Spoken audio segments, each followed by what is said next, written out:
안녕하세요. orlando 킴입니다. 오늘 또 시황 분석과 더불어서 종목 분석해보는 시간을 갖도록 하겠습니다. 자, 먼저 오늘 시장 한번 보겠습니다. 다우가 0.67%, 나스닥이 0.82%, S&P이 0.69%, 그 다음에 러셀이 0.89%로서 거의 다가 뭐 상승했다 이렇게 보시면 되겠죠. 아침장부터 좀 상승세가 계속해서 유지가 되었고, 특별히 비트코인의 상승을 인해서 주가 자체에 탄력이 좀 많이 받았다. 자, 내일장이 좀 쉬죠. 자, 그로 인해서 물량 자체를 가면 갈수록 좀 털고 나갔던 그런 모양이 있다. 차익 실현이 좀 많이 나왔던 러셀인 것들은 좀 많이 일단 지금 낙폭을 갖다가 좁혔다 이렇게 보시면 됩니다. 그래서 전반적으로 시장에 좀 온기가 돌고 있는 그런 모양이 되고 있다. 이렇게 말씀을 드립니다. 자, 오늘 시장을 하나 보실 것 같으면 아무래도 반도체 중심으로 일단 홍기가 돌았다 이렇게 보시면 되겠죠. 특별히 어제장에서 좀 많이 하락했던 엔비디아든지 AMD, 자, 그 다음에 일단 오라클 이런 것들이 낙폭 과대에 따른 반발 매수세가 좀 들어오는 상태에 있었고, 어제장에서 많이 상승했던 종목이 있죠. 구글, 메타 이런 것들은 좀 쉬어가는 장세가 되고 있다 이렇게 보시면 되겠고, 또 금융주 역시도 금리 인하에 대한 기대감으로 좀 상승폭이 되는 모양이 있고, 헬스케어 이런 것들도 많이 올라왔던 것들은 조금은 쉬어가는 모양이 있었다 이렇게 보시면 되겠죠. 그 다음에 필수 소비자라든지 아니면 이렇게 소비자들이 있죠. 연말 연시를 맞이해서 좀 상승되는 모양이 있었다. 마찬가지로 테슬라 역시도 그런 가운데 있었다. 그래서 전반적으로 시장 자체에 상승세가 좀 많이 있는 상태에 있죠. 힘이 조금은 일단 늘어나는 그런 모양이 있었다. 이렇게 말씀을 드릴 수가 있겠습니다. 그래서 전반적으로 좋은 장세가 되고 있다. 이렇게 말씀을 드립니다. 자, 하루 동안의 퍼포먼스 한번 보시게 되면 베이징 머티리얼스 있죠. 원자재가 좀 올라갔다는 거죠. 원자재 수요가 많다는 것들. 그 다음 두 번째는 아무래도 가격이 좀 상승되고 있다. 인플레이션이 조금은 있다. 이런 것들을 해석할 수가 있겠고. 자, 두 번째는 유틸리티 있죠. 이거 1.37% 상승했고, 그 다음에 일단 컨슈머 디펜스 있죠. 이런 것들, 필수 소비재 이런 것들이 상승하면서 이런 것들이 위에 있을 때는 보통 보면 기술주가 이렇게 상승을 하지 않습니다. 그런데 상승을 했다는 것은 기술주 자체가 좀 낙폭 과대에 따른 반발 매수세가 좀 들어왔다는 이야기가 되겠죠. 자, 그렇다면 여기서부터 좀 유동성이 공급되면서 낙폭이 과대될 때마다 지수를 받쳐주는 것이 기술주에서 돈이 들어오고 있다. 이렇게 우리가 해석하시면 되겠고, 커뮤니케이션 서비스 이런 것들은 많이 빠졌던 것은 구글이 많이 올라왔기 때문에 차익 매물이 나타나고 있다. 그렇게 보시면 됩니다. 그래서 가장 중요했던 것은 원래는 베이징 머티리얼스 유틸리티, 컨슈머 디펜스 이런 것들은 원래적으로 봤을 때는 경기 방어주 중심으로 일단은 돼야 되는 장세인데, 오늘 장에서 기술주에서 이 정도 상승세가 나타났다는 것은 저 반발 매수세, 낙폭 과대에 따른 매수, 즉 말해서 계속해서 자금이 좀 들어오면서 시장을 받치고 있다. 자, 그렇게 우리가 보시면 되겠습니다. 자, S&P 500의 지수 한번 보겠습니다. 우리가 두려워할 때, 자, 그럴 때가 결국은 바닥이었다는 거죠. 거기서부터 벌써 치고 지금 나흘째 계속해서 올라갑니다. 그래서 목요일장에 큰 폭의 하락했던 것을 다 메우고 더욱더 많이 상승되고 있다. 그 다음에 일단 직전 고점이 남았죠. 요거 자체가 6,880, 6,860이라든지 6,900대, 자, 그 라인대를 뚫을 수 있을지, 자, 그것이 일단은 지금 12월 달 정도 돼봐야 되지 않겠나. 자, 그렇게 볼 수가 있겠죠. 우리가 아직까지는 이제 상승의 추세가 계속해서 되고 있다. 차트상에서 본다 하더라도 좀 좋은 모양이 나타나고 있죠. 쌍바닥을 치면서 주가는 다시금 올라가고 있다. 이렇게 보시면 됩니다. 그래서 사람들이 두려워할 때가 결론적으로 봤을 때는 우리가 지금 이제 매수의 관점이었다. 이렇게 보시면 되겠죠. 자, 다우도 마찬가지로 일단 저점을 돌파하면서 올라가고 있고, 나스닥도 좀 상승세가 좀 많이 나오고 있다. 이렇게 보시면 됩니다. 나스닥 100, 그 다음 나스닥 역시도 상승세. 자, 러셀 자체도 상당히 많이 올라가고 있죠. 자, 러셀은 단기적으로 봤을 때는 좀 많이 올라가고 있는데, 자, 아무래도 적자 기업은 이 정도까지는 안 올라가고 있습니다. 지금 올라가는 것들이 적자가 아닌 기업들에 대해서는 상당히 많이 올라가고 있는데, 적자 기업에 대해서는 아직까지 금리 인하, 자, 그에 따른 부담감이 조금은 있기 때문에 완전히 올라가지 못하고 있는 상태에 있다. 자, 그렇게 보시면 되겠죠. 전반적으로 상승의 추세가 계속해서 가파르게 V자 반등으로 나타나고 있다. 이렇게 말씀을 드립니다. 자, 다음 빅스 지수 한번 보겠습니다. 30까지 갔다가 조금 내려오는 모양이 있죠. 좋은 모양이 있고, 지금 37까지 많이 내려와 있습니다. 어느 정도 안정을 찾아가고 있다. 이렇게 보시면 되겠고, 오늘 장에서 중요시 봐야 될 것은 결국은 일단 비트코인이다. 이렇게 보시면 되겠죠. 비트코인이 9만을 갖다 돌파했다. 이렇게 말씀드릴 수 있겠습니다. 그래서 지금 전에 말씀을 드렸듯이 8만대 있죠. 요 라인대가 아무래도 저점 라인 부근이었는데 그 이상에서 좀 반등이 되면서 적극적인 지금 이제 유동성이 좀 들어오고 있다. 그렇게 보시면 되겠죠. 이런 것들이 상승세에 일어남으로 인해서 주가가 반등이 일어나고 있다. 이렇게 보시면 됩니다. 이더리움도 마찬가지죠. 추세 하단에서 어느 정도 맞고 다시금 올라오고 있다. 이렇게 말씀을 드렸기 때문에 이때가 조그마한 바닥 근처에 있죠. 그래서 주가가 좀 반등되면서 코인주들이 거의다가 급등을 하고 있다. 이렇게 보시면 됩니다. XRP도 마찬가지로 직전 저점 2, 그 라인대 1.8 깨고 다시금 주가가 반등하고 있다. 그래서 어느 정도 유동성이 공급이 되고 있는 것이 이런 모양이 있다. 이렇게 보시면 됩니다. 비트마인과 마찬가지로 IBIBT 이런 것들 전부 다 코인 관련돼서 상승세가 일어나고 있다는 것은, 물론 아직까지 완전히 V자 반등은 아닌데 그나마 일단은 지켜주는 라인대를 지켜주면서 올라오고 있다. 그래서 유동성이 조금씩은 공급이 되고 있기 때문에 시장이 좋아지고 있다. 이렇게 말씀을 드립니다. 자, 그 다음 또 10년물 금리 한번 보겠습니다. 0.10% 하락되면서 3.996% 되고 있죠. 그래서 아무래도 채권도 지금 이제 오래간만에 4% 밑으로 향하고 있다. 채권값이 하락을 하면서 이자가 하락하고 있다는 말은 아무래도 주가의 상승에 여력이 많이 있지 않겠는가. 스티븐 마이런 자체가 의장이 된다면 더욱더 많은 빅스텝 이런 것들이 될 가능성이 많기 때문에 주가의 상승의 여지가 더욱더 많이 있다. 이렇게 말씀을 드릴 수 있겠습니다. 자, 다음 요 차트 하나 보시게 되면 2022년도 이후부터 시작해서 스파이의 거래량의 추세입니다. 이 거래량의 추세죠. 그걸 봤을 때 48주차, 49주차 있죠. 요때입니다. 요때가 거래량이 많이 줄어들 때라는 겁니다. 그 다음에 마지막 주도 마찬가지로 거래량이 많이 줄어들 때죠. 그래서 거래량이 적을 때는 아무래도 평균 거래량보다 40%가 낮게 형성이 되고 있다. 그렇게 보시면 돼요. 거래량이 상당히 낮게 형성이 되고 있죠. 보통보다도 상당히 낮게 형성이 되고 있는데, 이렇게 일단 평소와 같이 휴일에 일단 접어들고 있기 때문에 짧은 기간 안에 큰 움직임이 또 나타날 수 있다는 겁니다. 즉 말해서 내일은 일단 땡스기빙대로 쉽니다. 자, 그 다음에 일단 그 다음 날 있죠. 그 다음 날 또 1시까지밖에 안 하기 때문에 요때 거래량 적기 때문에 왔다 갔다 하는 폭이 많을 수가 있다. 개인들이 많이 달라붙기 때문에 기관들이 이미 다 손 떼고 집에 갔습니다. 자, 그런 가운데 있기 때문에 요때 또 조심해야 될 때다. 이렇게 말씀을 드릴 수가 있겠습니다. 자, 먼저 JP모건 자체가 2016년도 강세 전망에 대해서 이야기를 하고 있는데 S&P 500이 8,000이 일단 중요한 이유에 대해서 이야기를 하고 있습니다. 그 내용에 대해서 한번 살펴보겠습니다. 자, JP모건 같은 경우는 시장에 대해서 큰 기대를 안고 새해를 맞이하고 있다. 그렇게 말하면서 2020년도 S&P 500을 발표를 했다. 그렇게 말하고 있죠. 그래서 지금 가장 중요한 두 자리 숫자 이익의 성장, EPS 성장이 된다는 겁니다. 그 다음에 두 차례의 투자금리 인하도 2번 정도 있을 것으로 보여지고 있고, 그 다음에 장기간의 금리 동결, 자, 그런 기대감을 언급하면서 목표 주가를 7,500으로 제시했다. 8,000까지는 안 본다는 거겠죠. 그래서 종가 대비해서 한 10.9% 정도는 상승할 거다. 자, 그렇게 보여지고 있죠. 자, 그렇게 될 때에 이미 강세를 보였던 2025년도에서 사상 최고치를 경신하게 된다. 저 그렇게 말하고 있고, 인공지능 관련 주식이 좀 몰리면서 지수 자체가 연초 대비해서 한 15% 정도 상승했는데, 최근에 밸류에이션으로 인해서 좀 AI는 하락을 했지만 그럼에도 불구하고 올해 들어서 가파른 상승세가 유지가 되고 있다. 이렇게 말하고 있고, 자, 가장 중요한 AI 버블, 그 다음 밸류에이션의 우려에도 불구하고 현재의 높은 배수는 추세를 상회하는 이익의 성장, AI의 설비 투자 호황, 그 다음 주주 배당금 증가, 그리고 완화된 재정 정책을 정확하게 예측을 하고 있다. 그렇게 말하고 있죠. 여기 규제 완화라든지 AI 관련된 생산성의 확대, 그런 데 따른 이익의 증가 효과가 여전히 저평가되어 있다. 그래서 조금 더 갈 수가 있다. 그 이야기를 하고 있습니다. 자, 그럼에도 불구하고 시장이 더 크게 일단 상승할 수 있는 그런 예상이 있다는 거겠죠. 그거는 연준이 예상보다 금리를 갖다가 추가로 완화할 경우에 이 사람 한 2번 정도 보고 있는데, 한 번 정도 더 되게 되면은 아무래도 S&P 500 지수가 2010년도에 8,000을 돌파하지 않겠는가. 자, 그렇게 말하고 있죠. 그래서 금리 인하가 계속해서 된다면은 주가는 더 많이 달릴 수가 있다. 이렇게 말하고 있고, 지금도 연준의 금리 인하 기대감으로서 계속해서 달리고 있는 것이 현재 시장이죠. 80% 이상 패드와치에서 보고 있기 때문에. 자, 그렇다면은 2016년도에 어떤 일정 주식들이 많이 갈 수 있는지, 자, 그렇게 봤을 때는 특별히 AI 데이터 센터 수혜자, 자, 그런 것들에 있어서 가지 않겠는가. 그것이 아마존, 엔비디아, 그 다음 알파벳. 자, 어제도 말씀드렸지만 같이 간다는 겁니다. 따로 가는 게 아니고, 이런 종목들이 간다. 자, 그렇게 이야기를 하고 있습니다. 자, 마찬가지로 CFRL의 오랜 전략가인 샘 스토발 같은 경우에 있었을 때 S&P 500이 내년에 7,400에 도달할 거다. 자, 그렇게 예측을 하고 있다는 겁니다. 자, 그래서 이 사람이 이야기하고 있는 논리는 경기 침체 가능성이 전혀 없다는 거죠. 자, 그로 인해서 경제 성장 전망이 돼서 긍정적인 주식의 전망이 예상이 되고 있다. 이렇게 말하고 있고, 또한 인플레이션 역시도 다시금 하락세를 보일 거다. 그래서 실업률은 통제 수준을 유지할 거다. 모든 게 다 좋다는 이야기입니다. 자, 그로 인해서 S&P 500의 주당 여금이 즉 말해서 EPS가 앞으로 두 자리 숫자 성장을 이룰 것으로 예상이 되고 있다. 자, 대부분이 거의 다 지금 이제 EPS 성장을 예측을 하고 있습니다. 두 자리를. 자, 그렇다면 EPS는 주가의 함수니까 당연히 주가는 올라간다. 자, 그런 식으로 예측을 하고 있다는 겁니다. 자, 그래서 S&P 500의 11개 부분 중에서 3개 부분에 대해서 여전히 과체 중이다. 그렇게 말하고 있는데, 특별히 금융 부분이 좋다. 이렇게 말하고 있죠. 그 이유로 본다면 금리 인하가 있을 거고, 신용 스프레드 감소, 그 다음 인수합병에 대한 M&A 활동의 회복세, 자, 그 다음에 신용도 개선에 대한 수혜를 입을 것으로 전망되기 때문에 금융주가 좋을 거다. 자, 요거는 저도 공감을 하는 내용입니다.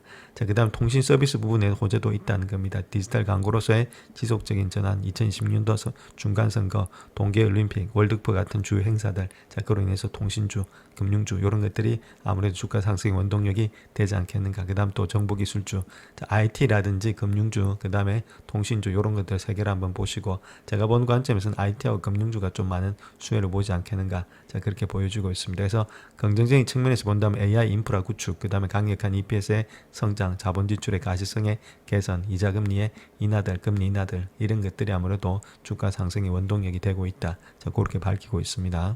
자, 다음 JP 모건이 이야기하고 있는 내용을 보시게 되면 비트코인의 타겟 프라이스는 24만 달러까지도 갈 수 있다. 자, 그렇게 말하고 있는데 그 어디까지나 좀 롱텀으로 봤을 때 자, 그 이야기다 이렇게 보시면 되겠죠. 뭐 쇼텀이 아니고 수년간의 상승 시나리오로 봤을 때 주가가 많이 갈 수 있다. 자, 그 이야기를 하고 있고 그 이유는 암호화폐가 벤처 캐피탈 스타일의 개인 중심의 거래에서 기간의 유동성으로 뒷받침되는 거래 가능한 거시자산의 클래스로 전환되고 있다. 자, 그로 인해서 현재 전통적인 4년 반감기에는 주기보다는 거시 추세에 더 많은 밀접한 관계를 가지고 있다. 그렇게 말하고 있죠. 그래서 10월에 최고치인 12만 6천 달러에서 8만 달러 중반으로 후퇴한 후에 나타난 현상들이 되고 있는데 2028년도까지 레버리지 상승을 제공하는 블랙락의 IBIT 이런 ETF와 연계된 구조화된 채권을 일단 제출하는 가운데 있지만은 만약에 BTC가 하락하게 되면 원금 전액이 또 위험에 처할 가능성도 있다. 자, 리스크도 있는데 자, 그럼에도 불구하고 주가는 좀 많이 달릴 수 있지 않나. 자, 그렇게 이야기를 하고 있습니다. 자, 앞으로도 금리 인하 가능성이 많은 이유에 대해서 한번 보겠습니다. 금리를 인하해야 주가가 달릴 수 있는데 자, 그 이유를 한번 보게 되면 많은 대규모의 해교 발표가 아직까지도 실업수당 청구 건수에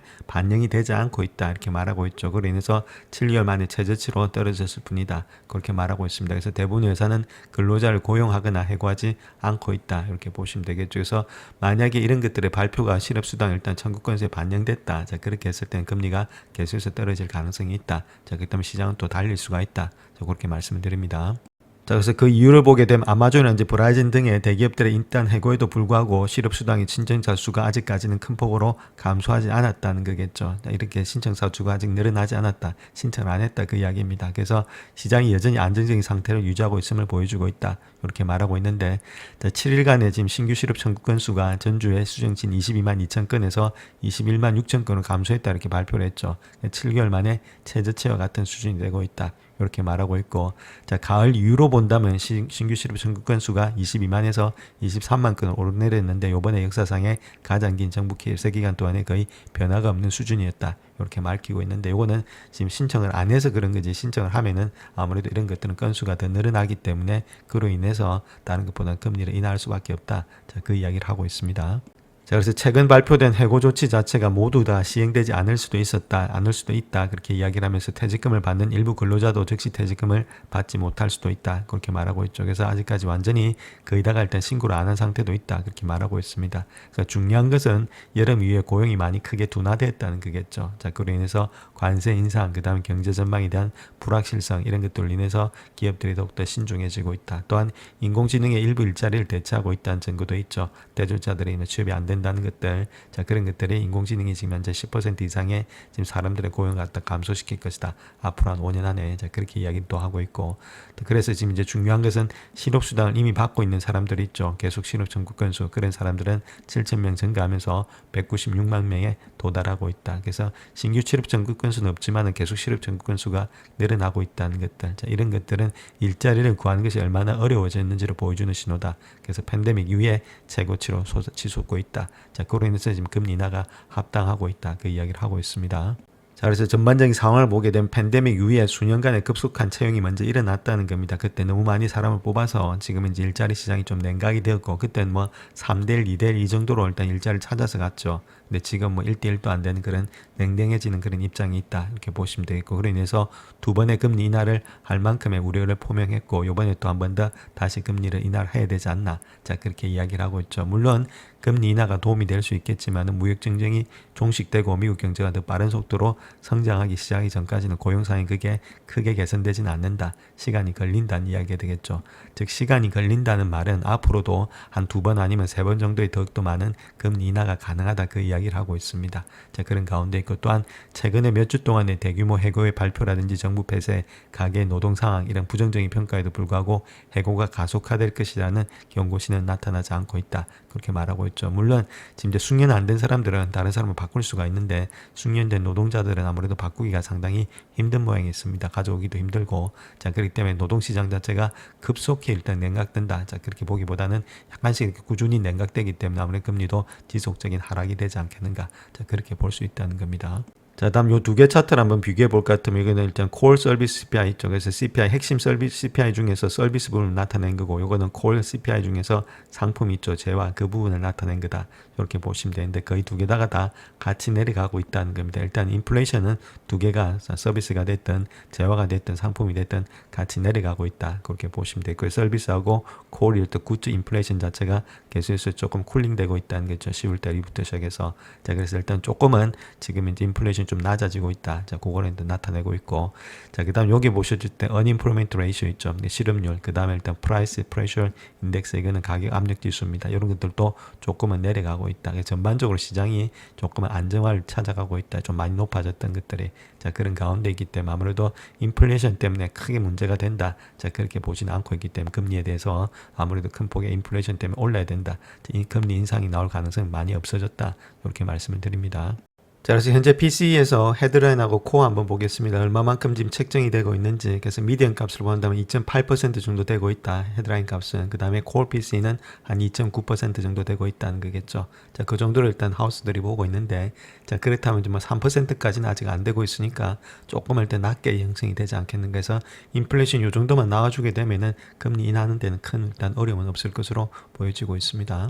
자, 연준의 11월 베이지북에 따르면 대부분 지역에서 경제활동 거의 변화가 없었다. 그렇게 말하고 있고, 두 곳은 소폭 감소가 되었고, 한 곳은 소폭 증가가 되었다. 이렇게 말하고 있죠. 자, 소비 지출은 약간 둔화가 되었고, 고용은 소폭 감소, 물가는 여전히 완만한 속도로 상승, 관세가 주요 비용의 요인으로 지적이 되고 있다. 자, 그렇게 말을 하고 있습니다.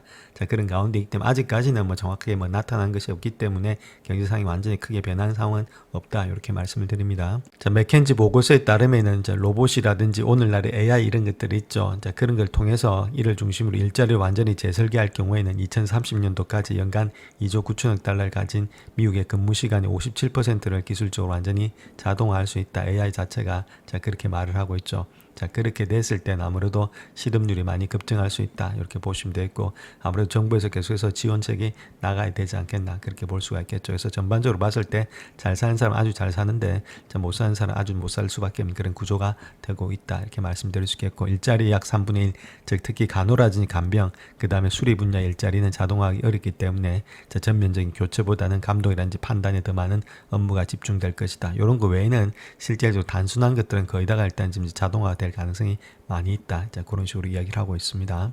자, 다음 차트 하나 보시게 되면 이게 페드 펀드 레이트입니다. 이거 파란선 이쪽에 벤치마크의 레포 레이트고, 아무래도 금리가 이렇게 내려가고 있다는 거겠죠. 그 다음에 XRF의 비드 레이트 있죠. 요 부분을 이야기하고 있는데, 자, 두 개 다 같이 내려가고 있다는 겁니다. 특별히 XRF에 대해서 좀 말씀드릴 것 같으면 스탠딩 레포 퍼실리티라는 약자인데, 자, 요거 자체에서 요게 계속해서 내려가고 있다는 말은, 자, 요 의미부터 말씀드리면 연준이 시중은행에서 자금을 공급할 때 담보로서 특정 자산을 제공을 받고, 그 다음 이자를 이렇게 받는 거래다. 이렇게 보시면 되겠죠. 그래서 레포 레이트라든지 이런 것들이 요때 적용되는 금리를 이야기하고 있는데, 자, 이런 것들이 같이 내려가고 있다는 말은 경기 둔화에 대응하기 위해서 금리를 갖다 인하하고 있다. 이렇게 보시면 됩니다. 그래서 시동의 유동성을 공급하는 의도가 있는 것이 현재에서 XRF 비드 레이트라든지 벤치마크 레포 레이트가 이렇게 되고 있다는 거겠죠. 그래서 이런 것들 본다 하더라도 계속해서 유동성을 갖다가 지금 올리기 위해서 많은 노력들을 하고 있는 것이 현재 정권이다. 이렇게 말씀을 드리겠습니다. 자, 그 다음 또 이 그래프 하나 보시게 되면 SRF의 사용량이 있죠. 하루 동안 사용량이 11월 달에 돼서 일단 사용량이 많이 늘어났다는 겁니다. SRF는 아까도 말씀드렸듯이 시중은행이 유동성을 확보하기 위해서 연준에다가 돈을 많이 빌리는 거다. 자, 그렇게 말씀을 드렸죠. 자, 그런 가운데 때문에 이런 사용량이 많이 늘어났다는 것은 좀 불안했다는 겁니다. 그때 밸류에이션이라든지 신용등급 이런 것도 바퀴벌레 나온다고 이야기들이 많았죠. 자, 그로 인해서 어느 정도 시중은행들이 지금 자금을 좀 확보한 거 아니냐. 자, 그렇게 볼 수가 있겠죠. 자, 그런 모양이 있기 때문에 이런 것들이 또 마찬가지로 유동성이 좀 나가게 되면 아무래도 내년이라든지 올 말에 또 여러 가지 시장에서 상승세가 또 이럴 수 있다. 유동성이 좀 많이 공급이 됐기 때문이다. 이렇게 우리가 보시면 되겠습니다. 자, 다음 건강 ETF는 헬스케어 랠리가 지속될 수 있을지에 대한 청사진을 제공할 수 있다. 이렇게 말하고 있는데 그 이유에 대해서 한번 살펴보겠습니다.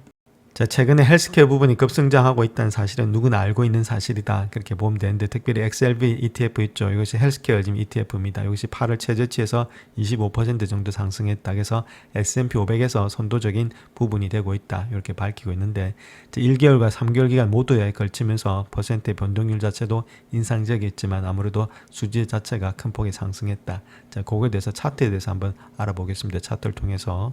자, 그래서 엑셀V의 지금 차트 한번 보겠습니다. 헬스케어 차트죠. 여기 보시게 되면 이제 역 헤드 앤 숄더 있죠. 그래서 리버스 헤드 앤 숄더 같은를 돌파하면서 이게 레지스탕스를 갖다 강하게 돌파했습니다. 저항선을. 자, 그렇게 하면서 불플렉 있죠. 그래서 이렇게 깃대형, 자, 불플렉의 깃대형을 계속해서 나타내면서 올라가고 있는 것이 현재 헬스케어 차트다. 이렇게 보시면 되고, 여기도 마찬가지로 고점을 돌파하면서 계속 상승이 되고 있죠. 그래서 지금 이제 주도주가 되고 있는 것이 헬스케어 종목이다. 이렇게 보시면 되는데, 자, 요거하고 지금 이제 연관성이 있는 것이 있다는 겁니다. 자, 거기에 대해서 한번 살펴보겠습니다. 자, 그래서 두 개 차트를 한번 비교해 보게. 요건 엑셀V 있죠. 이건 헬스케어고, 요건 일단 건강 차트입니다. 자, 그런 가운데 있기 때문에 헬스케어 차트가 먼저 앞서가고 있죠. 이때까지는 지금 이제 건강 차트가 많이 앞서 왔다가 지금 현재 모습에서 조금 이제 헬스케어가 앞서가고 있습니다. 충분히 따라잡을 수가 있다. 그 이야기를 하고 있습니다. 그래서 지금 이제 건강 골드 차트 있죠. 요거 자체도 주가가 계속 상승이 되고 있다.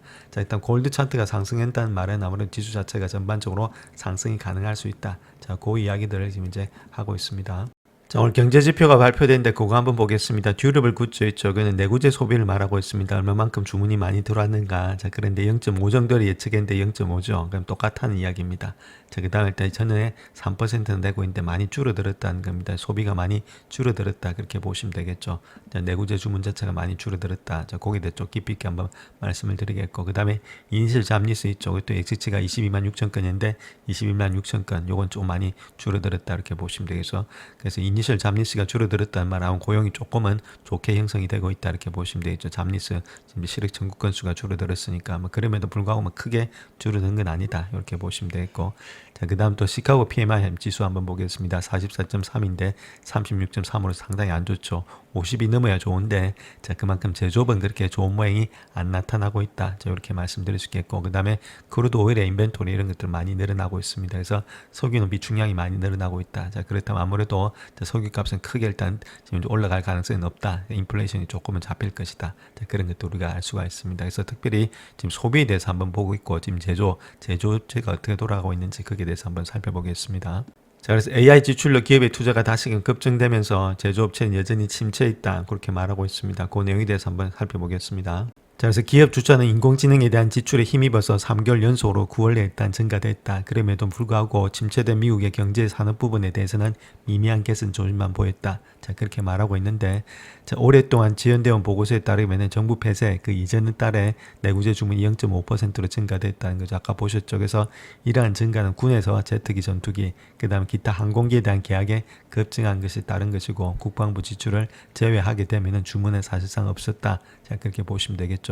내구재는 자동차, 컴퓨터처럼 좀 오랫동안 사용할 수 있도록 만들어진 제품을 말하고 있는데, 이런 것들을 기업들이 구매를 하지 않는다는 겁니다. 자, 그런 가운데이기 때문에 자, 아무래도 제조업에 약간의 문제가 있지 않나. 자, 그런 식으로 이야기를 하고 있죠. 자, 그런데 여기서 우리가 봐야 될 것이, 물론 제조업은 어려운데 AI를 통한 회사들이 있죠. 자, 요런 회사들은 컴퓨터 소프트웨어, 그 다음 기타 기술에 대해서 더 많은 비용을 지불하고 있다는 겁니다. 제조업은 어렵지만은 AI 기반의 회사들은 어렵지가 않다. 그 이야기를 하고 있고, 자, 그로 인해서 내구재 보고서의 가장 중요한 부분 좀 긍정적이 되고 있다. 이런 것들이 되고 있는 이유는 다른 게 아니고 AI 때문이야. 그렇게 보시면 됩니다. 그래서 핵심 주문, 즉 기업의 투자는 두 달 동안 비슷한 수준의 큰 폭의 증가세를 보인 데 이어서 9월 거의 한 1% 정도 증가되었다. 자, 그렇게 말하고 있죠. 그래서 전반적으로 봐서 이런 주문의 핵심이 되고 있는 것은 다른 게 아니고 AI 기업이다.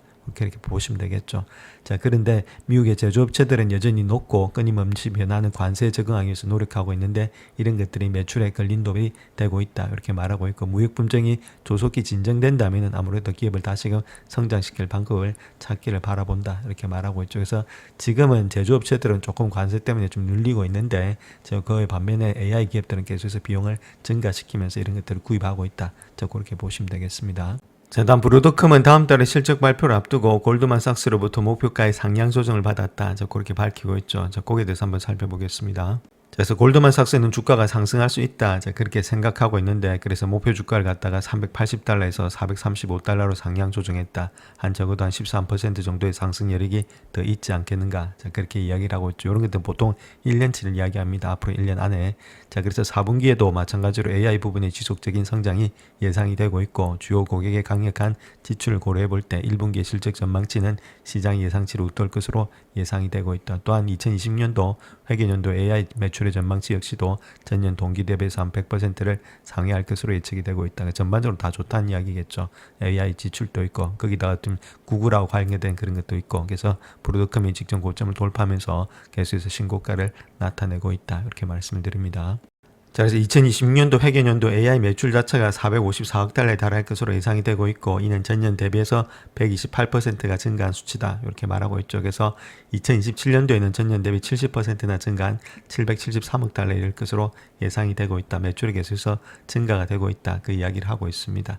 자, 특별히 이번 주에 들어서 13% 상승하면서 아무래도 알파벳의 뒤를 이어서 상승 중에 있다. 이렇게 보시면 되고 그것이 구글의 모회사인 브로드컴이 아무래도 지금 이제 자체 개발한 AI 칩을 갖다가 설계하는데 도움을 주고 있다. 그렇게 보면 되겠죠. 그것 때문에 주가가 많이 상승되고 있다. 또한 구글과 마찬가지로 오픈 AI의 기여와 2020년도 브로드컴의 마진의 증가에도 주목을 해야 된다. 저 그렇게 말씀드릴 수 있겠습니다. 그래서 전반적으로 일단 지금 구글 때문에 같이 가는 그런 모양이 되고 있다. 이렇게 밝히고 있습니다. 자, 그래서 이번 분기를 앞두고 기대감이 높아지고 있고 투자자들은 견고한 그런 동종업계의 실적, 그 다음에 주요 XPU 있죠. XPU는 뭐 전부 다 이야기를 하고 있습니다. GPU, CPU 이런 것들 전부 다 일단 통합한 거다 이렇게 보시면 되는데 특히 구글의 최신 제미나이3 출시 이후에 긍정적인 데이터 포인트를 바탕으로 긍정적인 입장을 보이고 있다. 그렇게 말하고 있고 자, 커스텀 XPU의 사업의 매출 총이익률의 희석을 고려해 볼 때 XPU의 매출 자체가 급증되고 있다. 그래서 지금 이제 추정해 봤을 때 160% 이상이 증가함에 따라서 2010년도 브로드컴의 마진 개선에 주목할 것으로 예상이 되고 있다. 저 그렇게 말하고 있죠. 그래서 아무래도 전반적인 상승세가 계속해서 일어난다. 자, 그 이야기를 하고 있습니다. 자, 그래서 브로드컴 같은 경우는 49명이 바이 등급 주고 있다. 그렇게 말하고 있고 그래서 지금 에버리지 프라이스는 한 396불 정도가 되지 않겠는가. 자, 그렇게 밝히고 있습니다. 자, 다음 파이프 샌들레가 이야기하고 있는 내용 한번 보겠습니다. 건강기술 주식은 아무래도 매수할 만한 가치가 있다. 거기서 거의 한 50% 이상이 급등할 수 있다. 그렇게 말하고 있는데 자, 그 주식에 대해서 한번 살펴보겠습니다. 그래서 이 회사는 오스카 헬스다 이렇게 보시면 되겠죠. 건강보험회사다 이렇게 말씀드릴 수 있겠고 마이애미 데이드 지역에서 회사 실적을 조사를 했다 이렇게 밝히고 있죠. 그래서 투자 의견을 중립에서 비중 확대로서 상향 조정하면서 목표 주가를 13달러에서 25달러로서 한 50%의 상승 여력이 있다는 겁니다. 자, 그 이유를 본다면 사전에 보험료의 세액 공제가 만료됨에 따라서 오스카 헬스는 시장 점유율과 마진이 모두 내년에는 많이 확대될 것으로 예상이 되고 있다. 자, 그런 식으로 이야기를 하고 있습니다. 자, 그래서 지금 이제 EAPTC 있죠. 요거는 일단 건강보험의 지원료를 말하고 있습니다. 그것이 2025년도에 만료될 경우에 있어서는 2020년도에 들어서는 마켓플레이스 등록자 수가 20%에서 30%로 감소될 수 있다. 그렇게 예상이 되고 있고, 자, 이러한 전망을 통해서 개인의 마켓플레이스는 전년 대비 610만 명이 감소될 것으로 예상이 되고 있다. 즉 말해서 2025년도에 2,430만 명에서 1,820만 명으로서 급감된다는 겁니다.